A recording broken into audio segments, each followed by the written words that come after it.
In this episode of the Locked On NBA Big Board Podcast, me, my brother James, and Leif Thulin, we are going to share our thoughts from the opening weekend of the 2025 NCAA Tournament.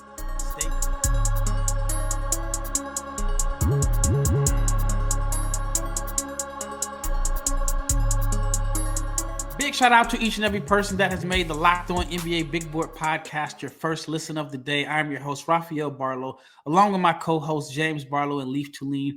And we are going to share our thoughts and our views on the opening weekend of the 2025 NCAA Tournament. So stay tuned to hear guys that we thought played well, guys that we thought struggled, some guys that have big decisions coming up. But before we get into this episode, I want to let you know that it is brought to you by Monarch Money. Take control over your finances with Monarch Money.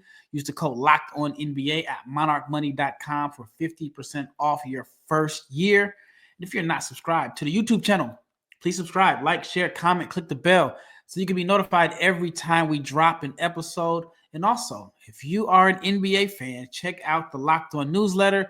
You can check it out at lockedondaily.com. It is your one-stop for ultimate team and league coverage delivered to your inbox every single day. So check it out at lockedondaily.com. All right, let's get this show started. This was the opening weekend of the 2025 NCAA Tournament. I know I've been glued to the TV for like the last 4 days. There's been some good games. We're recording this right after the Arizona and Oregon game, which still feels weird to me that they're not in the same conference. But overall, I thought it was a good tournament. I didn't do a bracket this year, so I could care less who won. There's no stress on, oh, man, this is going to ruin my bracket, or it's been easy for me. I don't know about James and Leif. I'm sure you guys probably have brackets too. So first of all, how are your brackets looking? Decent. I got a big win from Ole Miss today. I took them to my Elite Eight, so that's one of my kind of my differentiator. And I missed on some of the upsets I took, but I've got a lot of potential points still alive, and I'm in two pools, and I've got near the top of potential points. So I'm hopeful, but I wish I got a few more of the upsets correct. I took them and missed. Yeah, man, I took Iowa State because I went to school there, and they lost today, and that kind of cooked me a little bit. But, I mean, I still got my Final Four, which was – I know Florida's in there. I know Duke was in there. And I think I got Houston. I forget the team. I do a bracket, but I'm not stressing over it because what's the point? You're not going to make a perfect bracket. Yeah, this is my first time not doing a bracket since I was in probably like 5th grade. And it's refreshing. Like, very refreshing. I actually kind of found myself rooting for all the underdogs. I think the only underdog that I was not rooting for was Colorado State. Like, I was just hoping for upsets, but I wanted Maryland to win that game, and they won in crazy fashion. And speaking of that, let's start off with Derik Queen. Derik Queen hit the game-winning shot. To me, I just thought it was incredible for the game-winning shot, season on the line, and you give it to your big. Now, yes, giving it to your best player, that's nothing like outside of the ordinary, but how often do you see a team drop a play for their big, getting an ISO at the free throw line, and he makes a play? Derik Queen has just been – I mean, he's just shown like just the whole offensive skill set and versatility over the last few games. To me, it really started off with the Michigan game in the Big Ten tournament, and then in the opening round against Grand Canyon, I just thought he was just kind of letting the game come to him, and he still just made it look easy. And then when they needed him for a game-winning shot, you know, they drew it up. He made the play. James, I know you've been high on Queen. What are your thoughts on his performance in the game-winning shot? Or actually, were you surprised that they went to him in that situation? No, because he's the best player on the team. He's the most – I said it all been saying it this whole draft.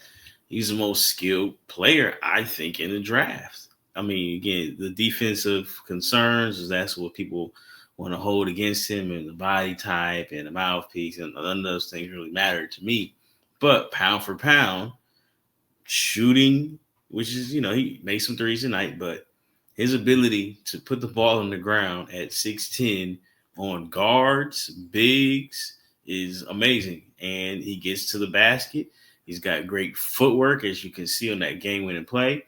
And I'm I'm more surprised because, guards tend to, do their thing at the end of the game.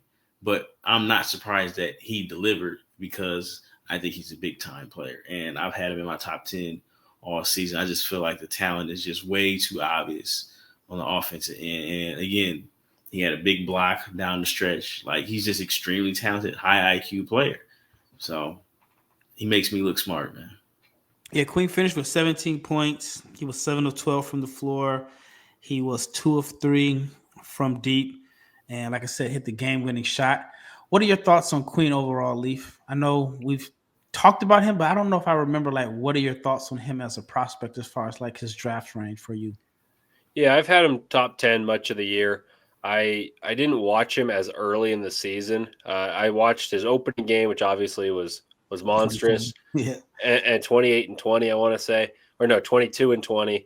And I watched that, and, I was like, okay, I want to see him play some Big Ten competition. So I watched a lot of him late in the season as I wanted to see how real Maryland was. And speaking of the last shot, I hate when teams go to bigs at the end of games in college because the court's too shrunk. This is one of the very few occasions I was pleading with my friend who I was there with, they better go to Queen. They better go to Queen. And if they didn't go to Queen, even though I didn't care who won the game, I would have been frustrated because he's that good compared to his team. Because I think the guards of Maryland are a little bit fraudulent, and he's that talented. Now, what sold me the most today is he started the game hitting 2 wide open threes, made them respect it, and then he punished them both on the block and attacking closeouts. And it may not be attacking a closeout and dunking on someone's head, but he attacks a closeout, can nimbly avoid people who try to contest shots or take charges, finish with either hand, spin. His footwork's immaculate. I really enjoy watching him play offense. I think there is stuff about the motor that I'd like to see get better. I feel like he got pushed around at times going for rebounds against the smaller Colorado State team, which, you don't want to necessarily think, but I think that might have to do more with conditioning than ability. And I think there's always room to improve those type of things. You can't teach what he's got in terms of his skill set. He has a big game coming up on Thursday against Florida, and your guy Thomas Houck that you really like. All right, let's switch to Cooper Flagg. Cooper had, a Cooper Flagg type performance. Duke is the team that everybody I know has Duke in the Final Four. Like I said, I haven't done a bracket, so I could care less, but actually I do want to see – I shouldn't say I care less. I would like to see Duke in the Final Four just because the more games that we get a chance to watch, Flagg and Kneppel and this Duke team, to me, I think it's just better for the NCAA tournament. But with Flagg, 18 points, 9 rebounds, 6 assists, showed why he is the top player in this draft class. What did you think about his performance against Baylor? I thought he was – I don't even think it's just 2 games, obviously. He didn't take – no disrespect, but Mount St. Mary's you just show up and be Duke. In this game, he was better. I'm surprised that he's healed so quickly from that ankle injury because he jumped really high in the air and he landed on his ankle and he's bounced back and you see no decline in athleticism. He was good and he is really good. And I still think he has a monster game left in him. And it just depends on when it's needed from him. But he's been number 1 the whole year. I saw that the unnamed Western Conference executive compared him to Kawhi Leonard. I'm like, come on, man. I did that back in, November. So Cooper Flagg is cold, man. Teams need to start, they should have been tanking for him because I think he is an all-star guaranteed franchise player. He's the goods, and again, the jumper, like you said, it's been improving, and he's a game-changing player. So I think he has a monster game ahead of him, like he had against somebody that was Pitt. I think he has one of those coming up down the line. The Notre Dame game was the monster. Was it Notre Dame? He had 42. Yes, Notre Dame. 42. Have you ever checked your bank account and you wondered where in the world did all my money go? Between dining out, online shopping, and entertainment, it is very easy to lose track. And that is where Monarch Money comes in. Monarch Money can be your personal CFO, which gives you full visibility and control over your finances. And Monarch Money is not just a budgeting app. It is a complete financial command center. You can track all of your accounts, investments, spending in one place. So you can stop just managing your money and you can start building wealth. So instead of juggling through multiple apps, you can use Monarch to check your finances, to track your spending, and even plan your long-term goals. And managing money with your partner is smoother than ever. You can track your shared accounts. You can set goals and you can stay on the same page without the stress. So take control of your finances with Monarch Money. Use the code LOCKEDONNBA at monarchmoney.com for 50% off your first year. That is monarchmoney.com, code LOCKEDONNBA for half off your first year. Well, they play Arizona next. Arizona, like I said, just won, and it's a rematch. Duke got them earlier in the year, and it was on Arizona's campus. So that's a game I'm looking for. What were your thoughts about his performance over the weekend? And are you surprised that he just looks healthy? Yeah, you never know how people recover. That there was optimism the day of when he sprained it because he was walking in the tunnel, even with a bit of a limp. But sometimes you can't walk at all, and so I'm not one to speculate too much into health. But I'm happy that he's available and makes the tournament better. The thing about Cooper Flagg that has me most excited is the development as a shooter is great, but he's like a supercomputer. He processes everything so efficiently, and that he makes the right play every time. Like teams will give him different coverages, and early in the season it was, hey, let's go under screens. Now he's knocking down threes behind the screen. Let's hedge this one and make him make the right decision. He sees over the defense and skip passes if the guy tags a roller. Like everything he does with the ball in his hands has become more efficient and better, and that improvement rate is so rare. Like he's so much better than he was in November when he had 26 and 12 against Kentucky. Yet everyone only remembers when he got the ball stripped from him. Like he was 26 and 12 as a 17-year-old. And I remember making this quote. He played 4 games against ranked teams. And even though people were making fun of Duke for losing 2 of those games, he was averaging 26 and 11 as a 17-year-old against marquee competition. So he was spectacular then, and he's even better now. I've got a comp that's not Kawhi, even though I've always liked that one. He reminds me a bit of Jason Tatum. And they're different, not in the way that they score, but what Jason Tatum does now for the Celtics. Jason Tatum, I just watched him in person as he played the Jazz. He's the focal point on offense. He's not the point guard. Drew Holiday brings up the most possessions. But the guy who actually initiates the offense and creates the mismatches or attacks something to create an advantage, and that's where the Celtics get the drive, kick, shoot 48 threes per game, it's because Jason Tatum creates advantages more frequently than other players. So he's their initiator, and he's become a far better passer. Flagg's ahead of Tatum where he was as a passer and when he came out by miles, and he might even be a better passer than Tatum right now. Tatum defends on defense often against the 4 or the 5, so then when they set their action, he's able to play the switching defense that the Celtics like to employ and switches 1 through 5, and he's excellent at it. I've never been a big fan of Jason Tatum in terms of like the player compared to all the hype and everything. And I know he's a bit polarizing in that regard, but he was my number 1 player in 2017. I think Flagg's better than Tatum was then. He's not quite as skillful of a scorer, but his growth rate and his effectiveness at Duke is better than that of Tatum. And Tatum was considered a scorer. And I think Flagg's a better, more talented defender and a better passer. So I think you're going to see Cooper Flagg in year 2 or 3 be near what Jason Tatum is right now, which is a top 5 player in the NBA, whether you like it or not. So I actually have been kind of proud of that comparison because it's not a 1-to-1 in terms of skill set, but that's the archetype of player I think you'll get. So you're saying top 5 in 2 to 3 years?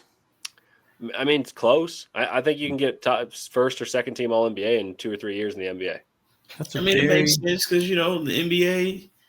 It's a very bold statement, though. It's a bold statement, but you got to think I know LeBron is still amazing, but at some point, let's just say he decides he doesn't want to play anymore. One, because he can't play.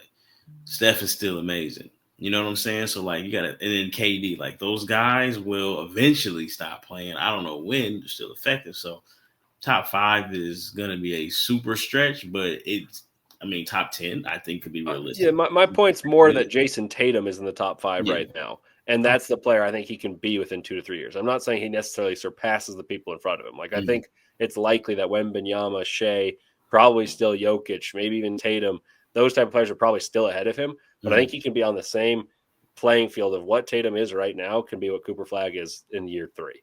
It doesn't necessarily equate to first team All NBA because I can't project what the other people are doing. All right, let's switch over to Duke's matchup. They smacked Baylor 89-66. And VJ Edgecombe had 16 points. He was 6 of 12 from the floor. When I watched the game, I just felt a little underwhelmed with VJ's performance. And it's probably nitpicking here, but he just, to me, he's a very safe pick. But as far as like having that takeover mentality, I'm going to put this team on my back and I'm going to lead the team in shots because I'm the best player. That's something that I just was kind of disappointed that he just didn't have. Like, he played the right way. There's nothing wrong with that. But he just doesn't seem to color outside the lines. What are your thoughts on that, James? I agree with you, but at the same time, it's kind of hard for him to reach that level when your handle isn't like that. You know what I'm saying? And his handle is okay, but like without a super clear path, he can't get to the basket like you want him, because I don't really think he has any counter moves. It's just if the lane is there, he's going to take off. And even though, I mean, as athletic as he is, I believe he's like sub 50% at the rim. But like, you don't see the step backs, you don't see the counters. You know what I'm saying? It's just, if I don't have a clear path, then he gets tied up, and it's like I need the ref to bail me out. So it's like he was good, but right now at this point in his career, he doesn't have what it takes to like really like take over a game unless he's hitting a bunch of outside shots. So like, I'm not surprised, but again, I've said it all year long. I think he's going to be a good NBA player. I think he's somebody like, if you're Charlotte, you look at, because he complements the guys that you do have, but I don't see like franchise guy in him just because he's kind of like limited off of the dribble still. Leif, what are your thoughts on this? He may not have the size to be like he's going to be a wing, but he may not have ideal size for a wing. But right now, if he doesn't have the ideal handle you want from a guard, does that make his evaluation a little tricky? Oh yeah, and I guess I was overly critical in hindsight, but I was pretty disappointed when I saw early in the year, and I said, look, the guy's probably 6'3" as opposed to 6'5", and he was shooting 30% from three. And I know everyone saw the Bahamas, and then he had a couple big games in the Big 12, but against good competition, he's struggled. Like he scores at the free throw line and off pre-designed plays that are like little scissor cuts. They have the post catch it at 15 feet. And he runs from one side over the top, gets a pitch back to him, and has a runway. I don't see him taking over games because, like James said, I don't think he has the requisite skills to do so. I don't think he can, counter his explosiveness to the rim with a step back jumper. I've watched tons of Baylor games, and I haven't seen him do it at all. He's a catch and shoot guy, and then a catch and explode attacking closeouts guy. So you think of the athletes in the NBA that have been on similar trajectories. He's often compared to Victor Oladipo on the highest end. When he's playing great, people say, oh, he can be Donovan Mitchell. Well, Donovan Mitchell wasn't a great shooter at Louisville, but he did have an ability to pull the ball between his legs, step back, and shoot. He had an ability to go downhill and create off his own penetration as opposed to, pre-designed action to get him going downhill. And I watched rookie Donovan. I watched him at the Summer League, and I was up close and personal watching him plenty of times with the Jazz. I don't see that as a comparison because I don't see the ball handling ever being on a string, and I don't think his shot is one that you can load into at the dribble. He's very much catch and shoot, kind of rigid. For as twitchy an athlete as he is, he plays rigidly. And like you said, coloring out outside the lines, sometimes we say, oh, that guy shoots bad shots. We talked about how Brandon Miller was sometimes a bad shot taker, bad shot maker. I would love to see VJ Edgecombe attempt a bad shot, and because he just doesn't have the requisite skills to take and make them. So I still am lower on VJ. I know people that are confident. Look, they'd take him over Ace Bailey at 3. And now if my Jazz get number 3, I'll be sweating bullets because I'd be terrified of either, but I'd be very terrified of VJ being the evaluation at number 3. I have an interesting stat, and this is prior to Sunday's game. I saw this from Zach Milner, a guy that is a basketball draft mind that I respect. And he broke down VJ's three-point shooting. He said his first 10 games, he was 28% from 3. The middle 10 games, he was 48%. And then the last 11 games, it was 26. And that's not including today's game.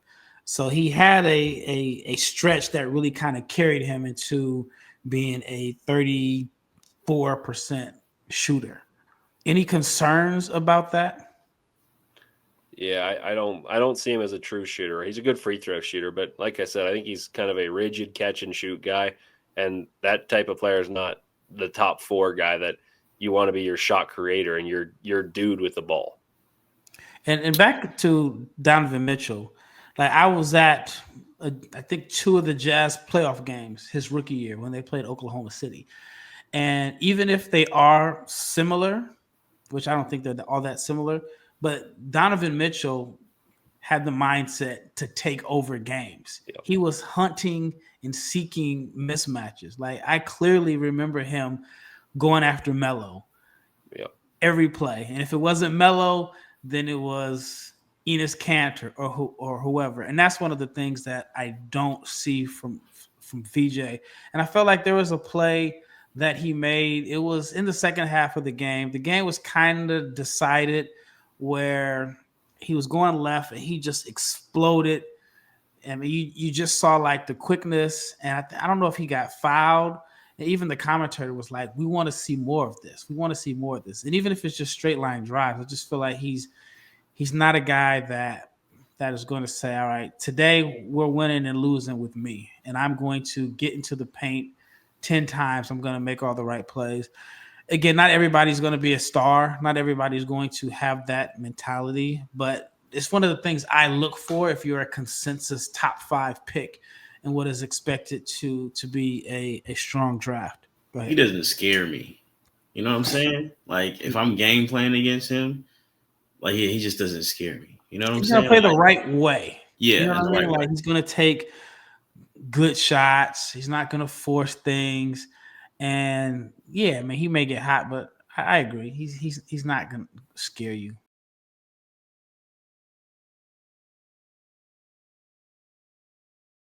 But I want to switch to a guy that I do think puts fear in opposing defenses, and that's Jeremiah Fears.